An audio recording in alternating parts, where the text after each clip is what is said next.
कैसे हैं मेरे प्रिय भाई और बहनों, आप सभी को मेरी ओर से जय यीशु। आज हम लोग देखेंगे कि हमारे देश के जो महान पंडित लोग हैं, जैसे कि अनिरुद्धाचार्य, जाकिर नायक, इन जैसे महान पंडितों के द्वारा आज हम लोग देखेंगे कि अपना अपना धर्म के हिसाब से इस दुनिया का सृष्टि कैसे हुआ, इस संसार का सृष्टि कैसे हुआ, और साइंस के अनुसार भी हम लोग देखेंगे कि इस संसार का सृष्टि कैसे हुआ। और अंत में हम लोग हमारा क्रिश्चियन धर्म के हिसाब से देखेंगे कि इस संसार का सृष्टि कैसे हुआ।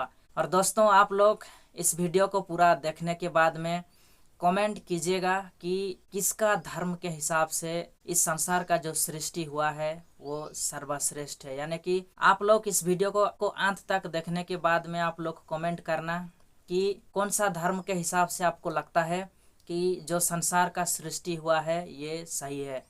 तो आप लोग ज़रूर कमेंट कीजिएगा, और चैनल में नए हैं तो चैनल को ज़रूर सब्सक्राइब कीजिएगा। चलिए हम लोग शुरू करते हैं। देखिए, जो पृथ्वी जब सृष्टि हुई, जब ब्रह्मा जी के एक दिन पूरा हो जाता है। ब्रह्मा जी का एक दिन को एक कल्प कहते हैं। ब्रह्मा जी का एक दिन एक कल्प है। एक कल्प में 1000 बार सतयुग, त्रेता, द्वापर, कलयुग, सतयुग, त्रेता, द्वापर, कलयुग, ये क्या होते हैं? ये 1000 बार जब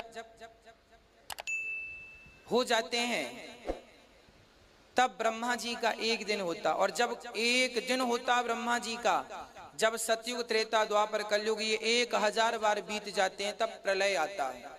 प्रलय आता है, सब नष्ट हो जाता है, हजारों साल तक नष्ट। फिर नई सृष्टि होती है। तो नई सृष्टि में पशु पक्षी वही बनते हैं जो पहली सृष्टि में जो बुरे पाप किए थे या जो भी था, उनके दंडों का हिसाब किताब फिर चालू हो जाता है। अगली बार 100 साल बाद, 2000 साल बाद, जो भी ईश्वर का नियम विधान है। तो वो पिछला प्रलय हो गया, सब कुछ नष्ट हो गया, पर प्रलय होने के पहले जो था उसका हिसाब किताब बाकी है ना भी, तो वो तब मिलेगा। ठहरो। जैसे अभी बहुत सारे कोरोना के कारण कैदी लोग जेल में थे। कोरोना के कारण कैदियों को छोड़ दिया गया, जाओ भाई महीने 2 महीने घर में रहो, जब कोरोना ठीक हो जाएगा बुला लिए जाओगे। तो जब प्रलय होता है तो भगवान सबको ऊपर स्थान में, अपने धाम में स्थान देते हैं। और इसके बाद जब सृष्टि हुई तो चलो चलो चलो अपने कर्मों का फल भोगने जाओ, फिर आ गए। ये चलता है क्रम। सबसे पहले हम तस्करा करेंगे एस्ट्रोनॉमी के बारे में, फल्कियात के बारे में। 35 से 40 साल पहले कुछ साइंसदान ने तहकीक की एक मौजू पे, तख्लीक कायनात, मतलब क्रिएशन ऑफ द यूनिवर्स। और इन साइंसदान ने कहा कि हमारी कायनात सबसे पहले एक प्राइमरी नेब्यूला था, बुनियादी गोला, इब्तिदाई गोला। उसके बाद there was a secondary separation, दूसरी जुदाई, दूसरी अलैदगी, और एक बड़ा धमाका होता है बिग बैंग। उसके बाद वजूद में आया गैलेक्सीज, कहकशाएं, सितारे, सैयारे, चांद, सूरज, और ये जमीन जिसमें हम रहते हैं। इसे साइंसदान ने कहा बिग बैंग, बड़ा धमाका। ये जो साइंसदान ने तकरीबन 40 साल पहले ढूंढा किस तरीके से कायनात वजूद में आए, तख्लीक कायनात, कुरान मजीद में इसका जिक्र 1400 साल पहले है। और मैंने इस तकरीर के शुरू में एक आयत की तिलावत की, सूरह अंबिया की, सूरह नंबर 21, आयत नंबर 30।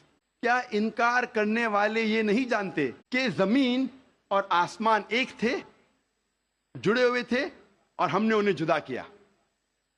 ये जो तख्लीक कायनात, creation of the universe, big bang, बड़ा धमाका, जो साइंसदान को 40 साल पहले पता चला, कुरान मजीद में इसका जिक्र है 1400 साल पहले। कुरान मजीद में अल्लाह सुब्हानहू व तआला फरमाते हैं सूरह फुसिलत में, सूरह नंबर 41, आयत नंबर 11 और 12 में, कि अल्लाह सुब्हानहू व तआला ने आसमान की तरफ देख के कहा, जब वो धुआं था, कि आसमान और जमीन एक साथ आ जाओ, विलिंगली और अनविलिंगली, अपने मर्जी से या अपने मर्जी के बिना।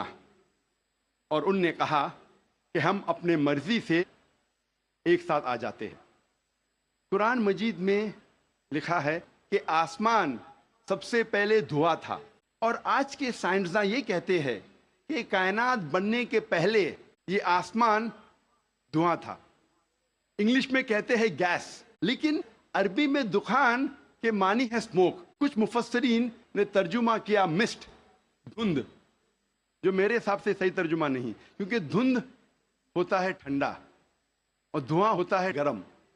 धमाके के बाद हम अक्सर देखते हैं गरम धुआं, धुंध नहीं देखते।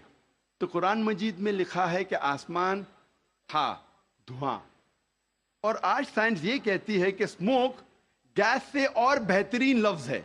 तो कुरान मजीद में दुखान लिखा है वो गैस से और बेहतरीन है, और scientifically smoke is a better word than gas. आप सोच सकते हैं कुरान मजीद में इसका जिक्र है 1400 साल पहले। सृष्टि की रचना के बारे में बताने वाली हूँ, जिसका वर्णन आपको उत्पत्ति की पुस्तक के 1 और 2 अध्याय में देखने को मिल जाएगा। मैं आपको बता दूं कि हमारी पृथ्वी किसी बिग बैंग धमाके की उत्पत्ति नहीं है, जैसा कि वैज्ञानिकों का दावा किया जाता है। इसके साथ ही प्रियो, यह भी ध्यान रखें कि मनुष्य के पूर्वज बंदर नहीं थे।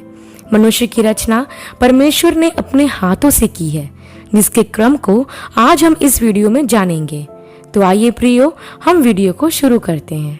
प्रियो, बाइबल हमें बताती है कि आदि में परमेश्वर ने आकाश और पृथ्वी की सृष्टि की।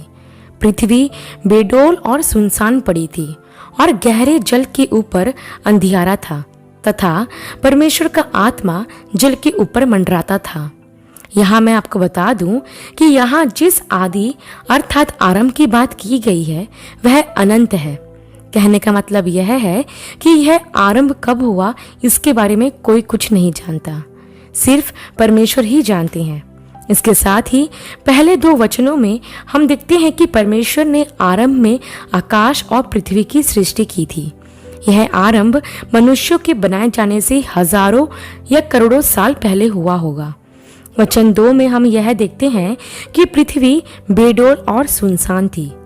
तो हम यहाँ पर यह भी ध्यान रखें प्रियो कि उत्पत्ति के पहले 2 वचनों के बीच में करोड़ों साल का अंतर है, और उसी बीच किसी समय परमेश्वर ने पृथ्वी की रचना की, और पृथ्वी बेडौल और सुनसान पड़ी हुई थी।